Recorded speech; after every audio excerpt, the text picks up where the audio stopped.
saluda Giancarlo Caferata y estoy aquí para conversar con ustedes sobre las competencias que tenemos que desarrollar como capacitadores, como facilitadores para hacer mejor nuestra función.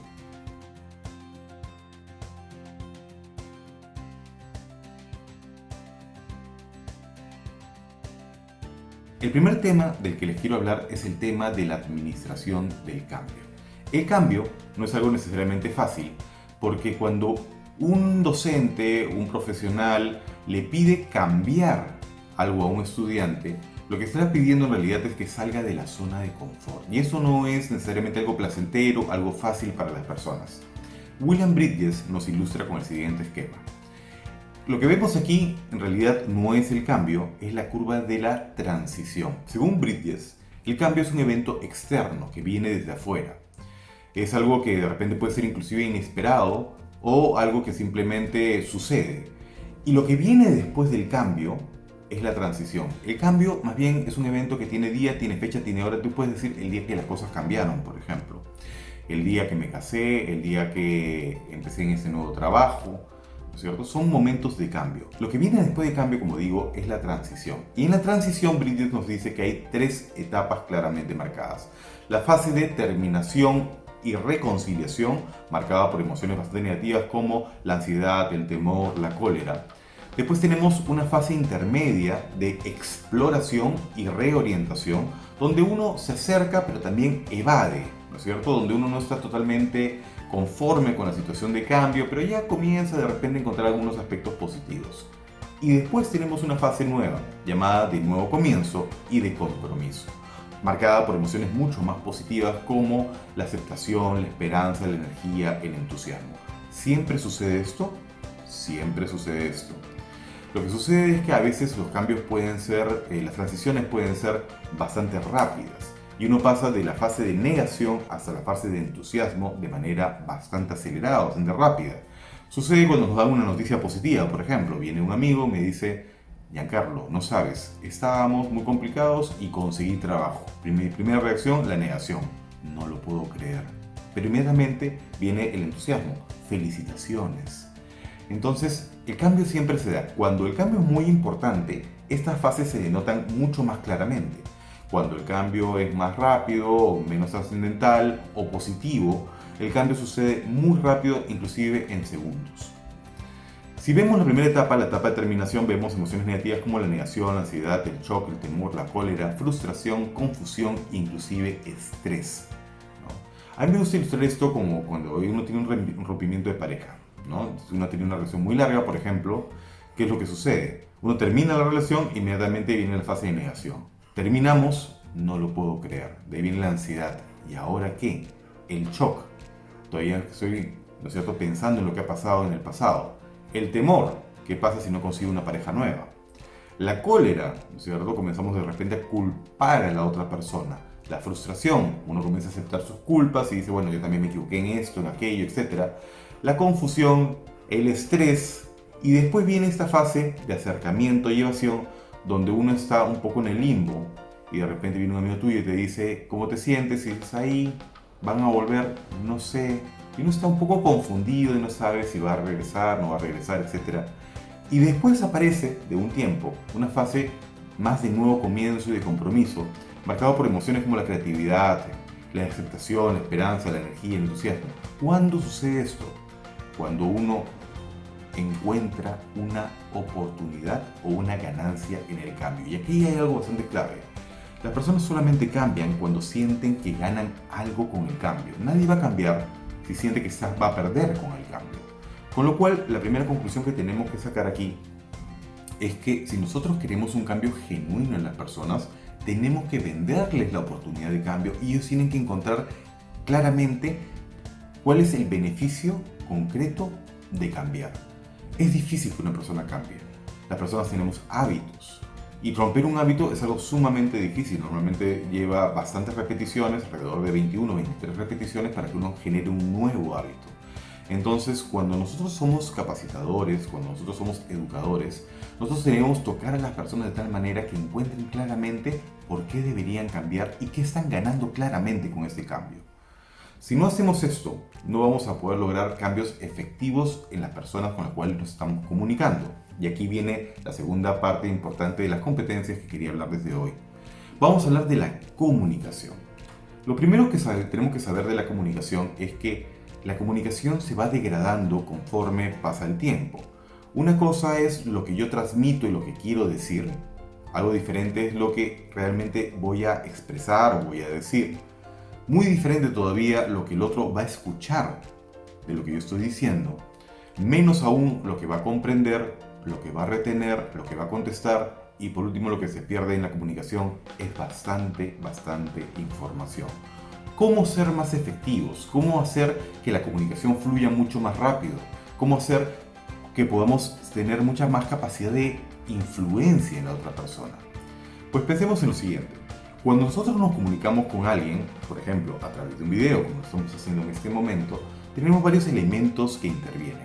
Tenemos, por ejemplo, las palabras, tenemos la voz y tenemos lo que la persona está apreciando, mi gesto, por ejemplo, en este momento.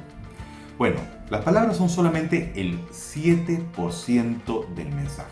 Solamente el 7% del mensaje.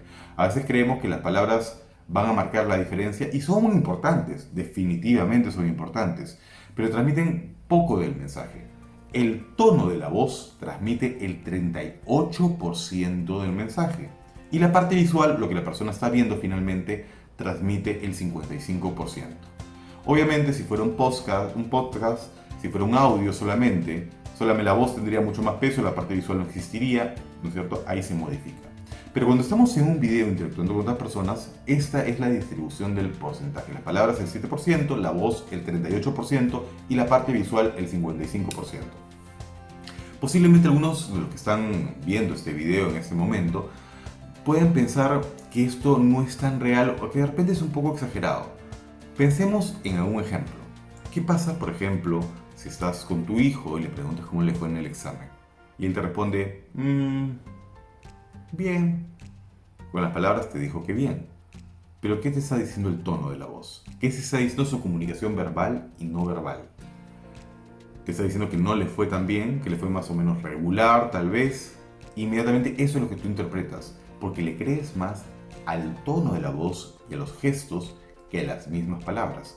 Por eso es muy importante no solamente lo que decimos, más importante todavía es cómo lo decimos.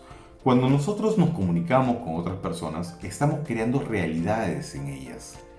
El cerebro es como si fuera un cine. Un cine que tiene una parte visual, que es la película, ¿no es cierto? Las filminas, lo que se está proyectando. Una parte auditiva, que tiene que ver con el sonido estereofónico, 5.1, cualquiera que este fuese. Y la parte sensorial. La parte sensorial no la vemos en el cine, de repente en un 3D, ¿no es cierto? Un cine 3D o un cine 4D, de repente se puede apreciar. Pero la parte sensorial es cómo nosotros nos sentimos con la experiencia. Lo mismo sucede en la mente de las personas, en tu mente, en mi mente y en la mente de las personas que nosotros capacitamos. Cuando nosotros hablamos con alguien, estamos creando realidades en su cerebro. Sin embargo, las realidades que nosotros creamos no son necesariamente las que nosotros creemos o esperamos que podríamos estar creando. En clase yo hago un ejercicio que me gustaría compartir con ustedes. Le digo a los estudiantes, dibujen un árbol. Y muy bien, los estudiantes acá les entrego una hoja y cada quien dibuja un árbol. Les doy a todos exactamente la misma instrucción. Lo único que estamos comunicando es que tienen que dibujar un árbol. Después le decimos a las personas que revelen, que muestren el árbol que han dibujado. Lo interesante es que cada quien ha dibujado un árbol totalmente diferente. Algunos lo hicieron tipo pino, otros de repente tipo arbolito, de repente a algunos les pusieron fruta, uno puso un pajarito, otros les ponen piso, otros no ponen piso, uno pone un sol, o de repente lluvia, etc. Lo interesante es que ante una misma comunicación, las personas no solamente han entendido algo diferente, sino que la representación de lo que es un árbol en su cerebro es distinta en cada persona. Lo mismo sucede si yo digo piensen en un perro, lo mismo pasa si digo piensen en una casa, cada quien piensa en una casa distinta. Y cuando hablamos de conceptos abstractos como la libertad, la igualdad de género, la equidad, son conceptos mucho más complejos donde cada persona tiene una realidad diferente. Y tenemos que considerar esto, porque cuando nosotros nos comunicamos con otra persona, va a entender de repente cosas muy diferentes a las que nosotros pensamos o las que nosotros entendemos y que pensamos que podría estar entendiendo. Representa en su cerebro la realidad. Esa realidad que vamos a representar o que esa persona está representando a través de lo que nosotros contamos en su cerebro, crea un estado emocional. Ese estado emocional, alegría, frustración, tristeza, etc., lleva a cambios fisiológicos. Uno se agrega endorfina, pues, ¿no es cierto? O se agrega serotonina, etc., y hay cambios fisiológicos que se dan en el ser humano. Cambios fisiológicos, estos cambios emocionales, van a afectar la conducta, cómo nosotros nos comportamos. Y esto se va a notar en el comportamiento verbal o en el comportamiento no verbal, en los gestos que nosotros tenemos. Es lógico que cuando una persona se encuentra cómoda con una situación, se note en la forma como se expresa, cómo se dirige a otra persona. Cuando no se siente incómodo, en cambio, o cuando se siente molesto, fastidiado, va a hacer ciertos gestos que evidentemente va a trasladar. Entonces, es muy importante que nosotros seamos conscientes de lo que estamos comunicando, no solamente con la voz, sino con los gestos, con las manos, con las palabras, cómo nosotros nos estamos dirigiendo. Y también es importante para nosotros, como capacitadores, que tomemos en cuenta no solamente lo que los participantes nos dicen, sino toda su actitud corporal y la comunicación no verbal, el tono de la voz, la rapidez con que habla, la forma como se dirige, porque todo eso nos va a dar una idea bastante completa de cómo la persona se siente y qué es lo que la persona está pensando realmente. Para lograr un cambio, lo que tenemos que hacer es generar conciencia en las personas, primero de la situación actual, de lo que está viviendo. Y tenemos también que generar un cambio o una conciencia acerca de la genuina necesidad de tener que cambiar. Si las personas no encuentran una oportunidad en el cambio, si las personas no sienten necesidad de cambiar, es simple lo que va a pasar, no van a cambiar. Entonces, lo que tenemos que hacer es tratar de hacer que las personas encuentren una oportunidad en este cambio. Mientras no la encuentren, esto no va a cambiar, no va a funcionar. Entonces, tenemos el siguiente esquema: estímulo, respuesta. Muchas personas creen en este esquema y actúan de esta manera. Ante un estímulo se comportan de cierta manera. Este esquema, si bien es cierto, es un esquema válido también para el ser humano, no es un esquema solamente propio del ser humano. Es un comportamiento que se da de forma bastante primitiva. De hecho, esta es la forma que tienen de interactuar, por ejemplo, los animales. O un perrito, por ejemplo, tú lo tratas de una manera, tiene un estímulo, ¿no es cierto? Lo tratas bien o lo tratas mal y vas a obtener una respuesta. Va a mover la cola o de repente puede ser un poco agresivo. Todo depende de cómo tú lo trates. Uno tiene un estímulo y eso va a generar una respuesta en las personas. Pero los seres humanos somos un poco más complejos que eso. Nosotros, entre el estímulo y la respuesta, tenemos algo llamado libertad. La libertad de poder escoger la forma como responder. Las personas que son inteligentes emocionalmente son personas que ante un estímulo escogen su tipo de respuesta, no actúan de manera instintiva, automática, rápida. Se toman un segundo, pasan a nivel de conciencia y eligen la respuesta más acertada para los objetivos que están persiguiendo. Las personas que tienen menos desarrollo emocional simplemente reaccionan de manera mucho más instintiva, de manera mucho más agresiva de repente, o de manera mucho más rápida, sin pensar. La información llega a la parte de la neocorteza del cerebro, y cuando uno llega a la neocorteza del cerebro, la idea comienza a madurarse y uno puede dar una respuesta mucho más inteligente emocionalmente. Cuando nosotros capacitamos a otras personas, cuando nosotros llegamos a otras personas, uno de nuestros objetivos es que las personas tomen conciencia de su situación actual y la necesidad de cambio. En la medida que las personas tomen conciencia, van a tener más libertad para poder escoger el tipo de respuesta y cómo actuar. Si no generamos conciencia, si las personas no tienen conciencia de la necesidad de cambio y de cómo se están comportando, lo más probable es que no vayan a poder conseguir los objetivos que nosotros les estamos planeando, y evidentemente sus hábitos, sus costumbres van a sobrepasarlos y van a volver exactamente a la misma situación. No importa cuántos usos los repitas. Mientras esa persona no cobre conciencia de la necesidad de cambiar, no entienda el círculo en el que está y no entienda por qué debería cambiar y cuál es la ganancia en ese cambio, las personas no van a cambiar. Para finalizar, porque no podemos hacer muy largo este video, No quería terminar el video sin antes comentar lo importante que es toda esta labor que vamos a realizar. Miren, solamente quiero comentarles un ejemplo. Creo que la vida de las personas es como una línea.